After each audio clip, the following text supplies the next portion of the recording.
नमस्कार दोस्तों। आज हम लोग देखेंगे एलसीएम और एचसीएफ से संबंधित कुछ महत्वपूर्ण प्रश्न। आइए देखते हैं पहला क्वेश्चन। 12 और 16 का एचसीएफ और एलसीएम का अंतर क्या होगा। 12 और 16 का हमको एचसीएफ और एलसीएम निकालना है, तो हम 12 का देखेंगे क्या फैक्टर होता है, 2 गुणे 3 लिख सकते हैं।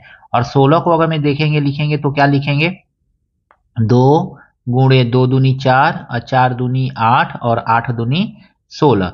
इसका एलसीएम आप देखेंगे तो क्या होगा दोस्तों, तो एलसीएम हो जाएगा आपका, ये दोनों मिल रहा है तो इन दोनों को हम लोग लेंगे, फिर यहाँ पे दोनों मिल रहा है तो इन दोनों को एक साथ लेंगे, उसके बाद कोई नहीं मिल रहा है तो बस लिख लीजिए 2। जो मिल रहा है एक बार 2 अगुणे 2 गुणे 3, यानी हमको एलसीएम मिल गया, 2 दूनी 4 4 दूनी 8 8 दूनी 16 या 48। 48 मिला। और एचसीएफ कितना मिल जाएगा, तो जो कॉमन है वो आपका एचसीएफ हो गया, यानी 2 दूनी 4 4 आपका एचसीएफ हो जाएगा। अब दोनों का आपसे अंतर पूछा गया है तो 48 में से 4 को निकाल दीजिए तो आपका आंसर आ जाएगा 44। ऑप्शन नंबर सी दोस्तों सही है। वह न्यूनतम संख्या ज्ञात कीजिए जो 12 24 और 30 से पूर्णतः विभाज्य हो।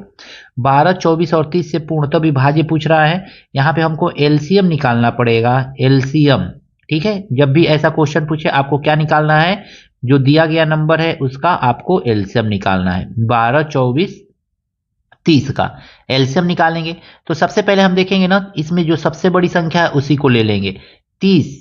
ठीक है, एक ट्रिक ये भी होता है, इस तरह से भी आप एलसीएम निकाल सकते हैं।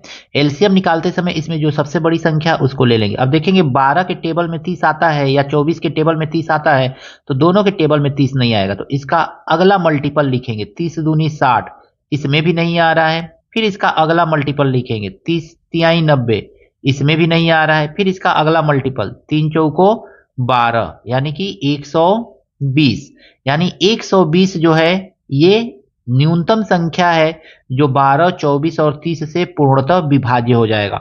Option number B.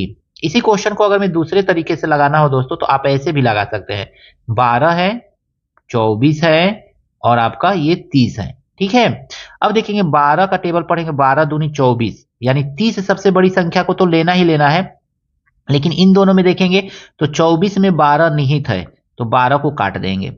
अब 24 में देखेंगे 30 का कौन कौन सा पार्ट होगा, तो 6 से ये भी कटेगा, 6 से ये भी कटेगा, यानी 6 इसमें होगा तो 6 से इसको काट देंगे, 6 चौको 24 कट गया, यानी 6 इसमें से हट गया तो कितना बचा, 6 गुणे 5 बचा, तो 6 तो हटा दिए हैं, अब 5 बचा। 5 और 4 में कोई ऐसा कॉमन फैक्टर नहीं है जो दोनों को काटे, तो बस इसी का मल्टीप्लाई कर लेंगे, 4 गुणे 6 गुणे 5, यानी 4 छके 24 और 24 पचे 120। तो इस तरह से भी आप सिंपली क्वेश्चन को सॉल्व कर सकते हैं।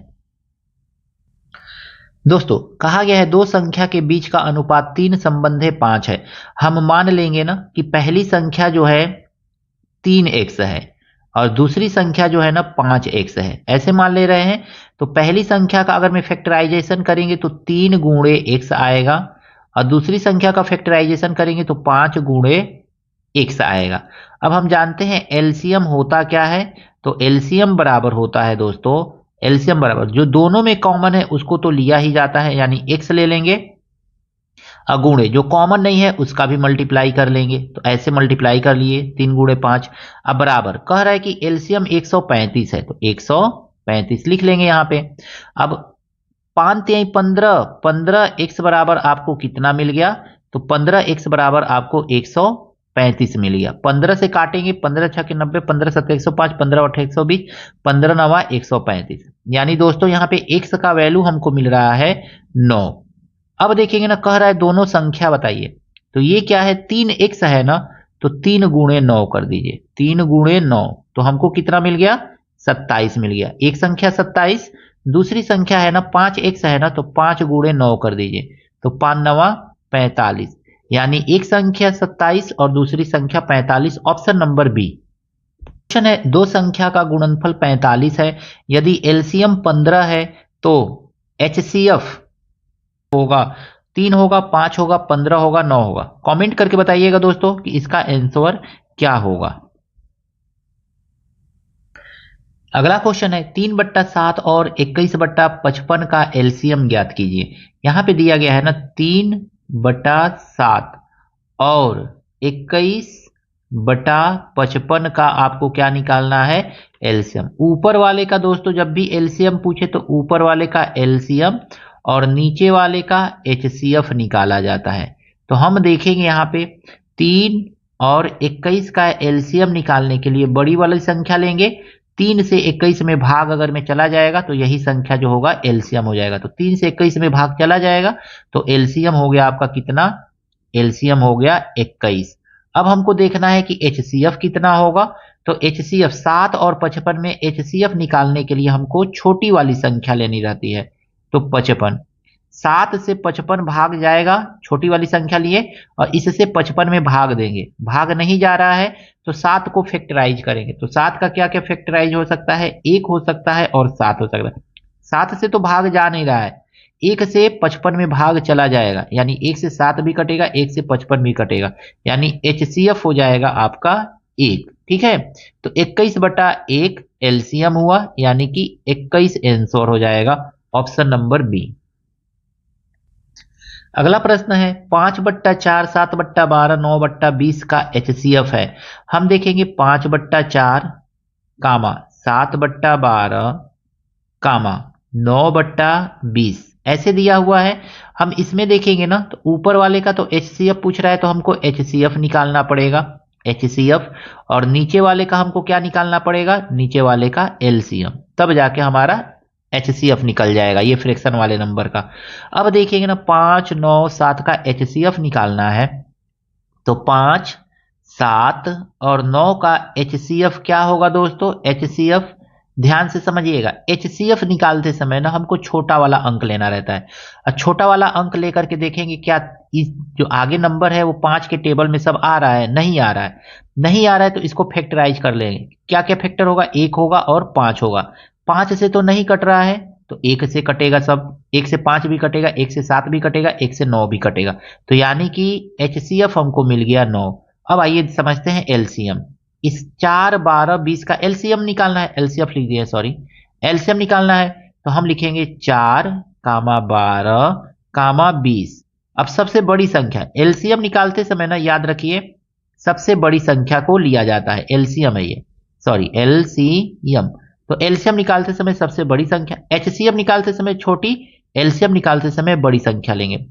20 में 4 और 12 से भाग जा रहा है? नहीं जा रहा है।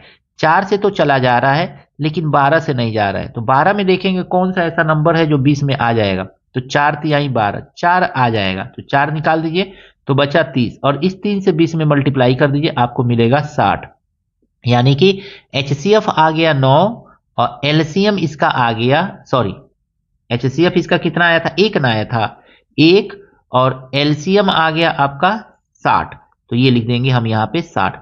1/60 आपका आंसर होगा, ऑप्शन नंबर सी।